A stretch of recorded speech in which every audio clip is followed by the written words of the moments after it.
तो दोस्तों मैं आपके साथ में टेंस डिस्कस कर रहा था कल। मैं आपको बता दूं ये टेंस की सीरीज का तीसरा पार्ट है। इससे पहले मैं 2 पार्ट्स अपलोड कर चुका हूं। अगर आपने नहीं देखे हैं और आप देखना चाहते हैं तो डिस्क्रिप्शन में आपको लिंक मिल जाएगी। मेरे हिसाब से आपको वो पहले देख लेनी चाहिए, उसके बाद ये तीसरा पार्ट देखिएगा। तो आज की वीडियो में हम लोग समझेंगे कंटिन्यूअस टेंस। कंप्लीट समझा दूंगा, एक भी चीज बाकी नहीं रहेगी, लेकिन इसके बाद आपको प्रैक्टिस की जरूरत पड़ेगी। तो ठीक है, शुरू करते हैं। सबसे पहले तो कंटिन्यूअस शब्द का मतलब समझो। काम चल रहा है, कोई भी काम चल रहा है। जैसे मैं खा रहा हूं, पी रहा हूं, नाच रहा हूं, ये सारे काम किस में हो रहे हैं? प्रेजेंट में, आज में। तो इसे किस में गिना जाएगा? प्रेजेंट कंटिन्यूअस में। ठीक है, ये हो गया एक भाग। अब इसी चीज को हम कल पे अप्लाई करते हैं, आने वाले कल पे। अगर हम आने वाले कल में इसी चीज को बोलें तो कैसे बोलेंगे कि कल मैं नाच रहा था, कल मैं खा रहा था, कल मैं पढ़ रहा था, वगैरह वगैरह। मतलब जो ये चीजें थी सारी, ये कल हो रही थी, कल ये चीजें कंटिन्यू थी, और इसे मैं आज बता रहा हूं। तो इसे किस में गिना जाएगा? पास्ट कंटिन्यूअस में। अब यार 2 टेंसेस में हो चुकी है, प्रेजेंट और पास्ट में, तो फ्यूचर में भी हो सकती है। कल मैं खा रहा होऊंगा, कल मैं नाच रहा होऊंगा। तो मतलब कोई भी काम कल कंटिन्यू रहेगा, तो इसे कहेंगे हम फ्यूचर कंटिन्यूअस।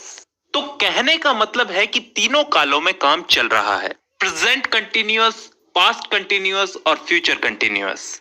और अगर इन तीनों को हम अपने चार्ट के हिसाब से देखें तो यही तीनों आज हमें पढ़ने हैं। तो मैं सबसे पहले प्रेजेंट कंटिन्यूअस वाले वाक्यों को लेता हूं।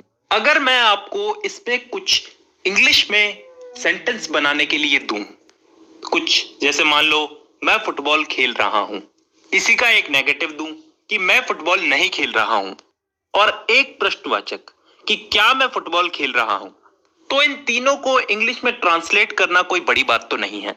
लेकिन फिर भी अगर हमें इनके रूल्स पता होंगे, रूल्स मालूम होंगे, तो इन्हें ट्रांसलेट करना इतना आसान हो जाएगा कि हम कैसे भी सेंटेंस को ट्रांसलेट कर सकते हैं। तो मेरे हिसाब से हमको पहले रूल्स समझ लेने चाहिए। बहुत ही सिंपल से रूल्स हैं, आराम से समझ में आ जाएंगे। सबसे पहला और इंपॉर्टेंट रूल कि भैया कोई भी काम चल रहा है तो ING वर्ब की फर्स्ट फॉर्म के साथ जुड़ेगा। जैसे ईटिंग, ड्रिंकिंग, डांसिंग वगैरह वगैरह, सब कामों के आगे ING आ रहा है ना, तो वर्ब के आगे, वर्ब की फर्स्ट फॉर्म के आगे ING लगाएंगे। दूसरा रूल इज, एम, आर का प्रयोग। ये बहुत ही सिंपल चीज है, बहुत सिंपल चीज। इन तीनों में ये जो एम है ना, इसका लफड़ा तो छोड़ ही दो, क्योंकि ये हमेशा आई के साथ ही जुड़ेगा। उदाहरण के लिए I am a boy, I am a teacher, तो जुड़ रहा है ना आई के साथ एम, आई एम। जहां तक बात है इस इज की, तो ये इज हमेशा सिंगुलर सब्जेक्ट यानी कि एक वचन के साथ जुड़ेगा।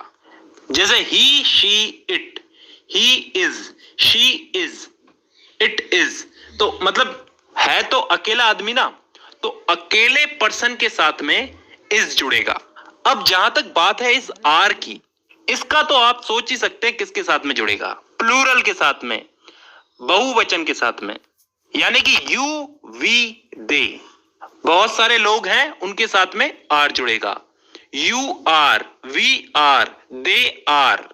तो अब तीनों का मतलब समझ में आ गया होगा, ठीक है। लेकिन अब जब हम एग्जाम्पल उठाएंगे तो आराम से समझ में आएगी ये चीज। इसके बाद अगला नियम ये है कि नेगेटिव सेंटेंस जो होते हैं जिसमें नहीं का प्रयोग होता है, तो ये इज, एम, आर के बाद में नॉट लगा दिया जाता है। ये बहुत ही सिंपल सी चीज है, सेंटेंस बनाने के साथ साथ याद हो जाएगी। और यही हमारा लास्ट नियम ये है कि इंट्रोगेटिव सेंटेंस जो होते हैं, जिसमें प्रश्नवाचक होते हैं, जो उसमें सब्जेक्ट के पहले ये इज, एम, आर लग जाता है। ये नियम भी हमें सेंटेंस बनाने के साथ साथ याद हो जाएगा। तो अब रूल्स हमारे सारे कंप्लीट हो चुके हैं, अब हमें सेंटेंस बनाने चाहिए। अब हम वही 3 सेंटेंस उठाते हैं जो हमने पहले उठाए थे। मैं फुटबॉल खेल रहा हूं, नेगेटिव में मैं फुटबॉल नहीं खेल रहा हूं, और इंट्रोगेटिव में क्या मैं फुटबॉल खेल रहा हूं। इन तीनों को अगर हम इंग्लिश में ट्रांसलेट करें तो पहले वाले को हम इंग्लिश में बदल के देखते हैं। मैं फुटबॉल खेल रहा हूं का आई एम प्लेइंग फुटबॉल। यहां पे हमारे जो भी रूल्स थे हमने फॉलो किए हैं, आई के साथ हमेशा एम लगेगा और प्ले जो है वर्ब है इसके साथ आईएनजी लगेगा। और फुटबॉल जो है वो ऑब्जेक्ट है, उसमें कोई चेंजेस नहीं होते।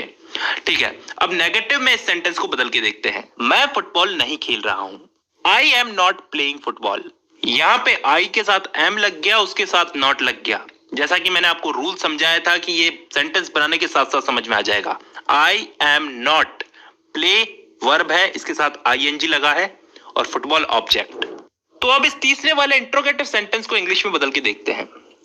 क्या मैं फुटबॉल खेल रहा हूं? Am I playing football. यहां पे एम जो है ये सब्जेक्ट के आगे आ गया, ये आई के आगे आ गया और लास्ट में जाकर के क्वेश्चन मार्क लग गया। और प्ले जो कि वर्ब है इसके साथ आईएनजी लग गया और इसी के साथ साथ हमारा प्रेजेंट कंटीन्यूअस टेंस खत्म होता है। अब चलते हैं हम लोग पास्ट कंटीन्यूअस टेंस पे। अब दोस्तों इस पास्ट कंटीन्यूअस टेंस में ऐसी चीजों को बताया जाता है जो पास्ट में चल रही थी। मैंने आपको शुरू में एग्जांपल देकर के समझाया था कि मैं पढ़ रहा था, मैं खेल रहा था। तो इसके भी 3 वाक्य बन सकते हैं। मैं फुटबॉल खेल रहा था, नेगेटिव में मैं फुटबॉल नहीं खेल रहा था, और इंट्रोगेटिव में क्या मैं फुटबॉल खेल रहा था। तो इन तीनों को भी इंग्लिश में बदलने के लिए हमें कुछ रूल्स, कुछ इंपॉर्टेंट रूल्स याद रखने पड़ेंगे। तो ठीक है, रूल समझते हैं।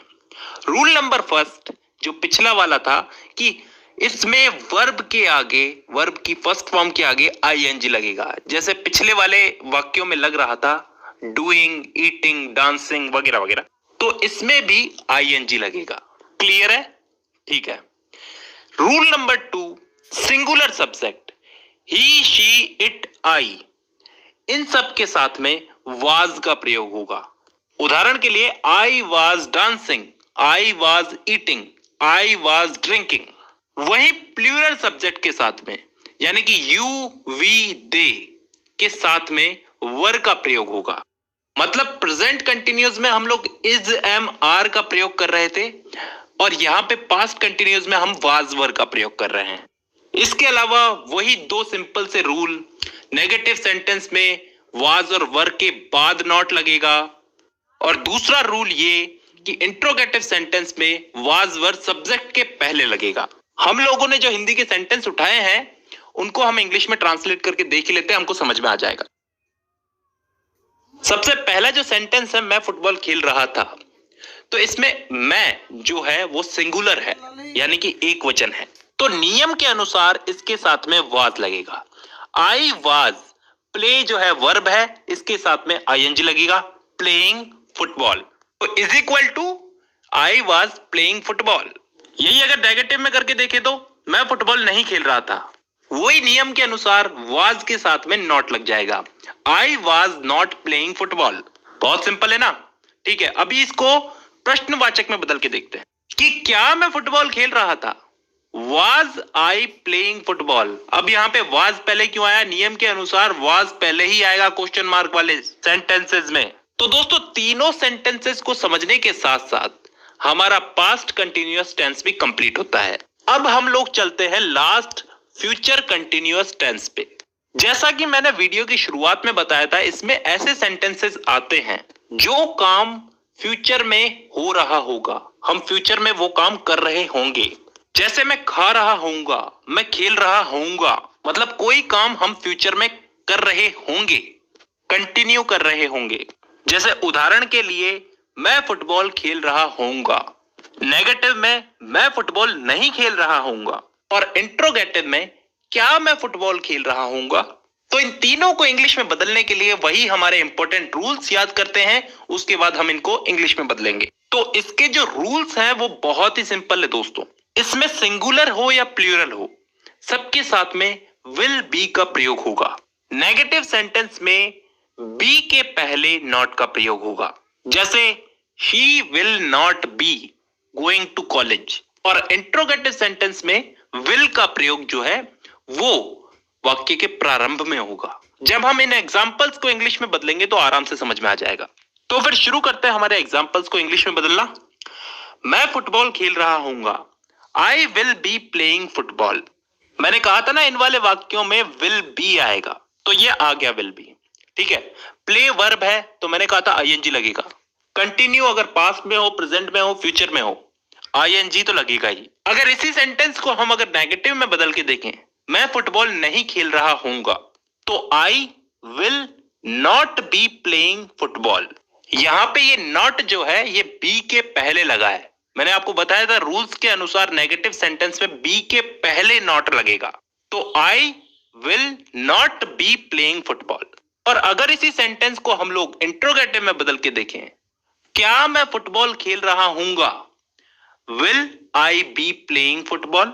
यहां पे विल पहले क्यों आया ये बताने की जरूरत नहीं है, क्योंकि इंट्रोगेटिव में विल पहले आता ही आता है और एंड में जाकर के क्वेश्चन मार्क लगेगा।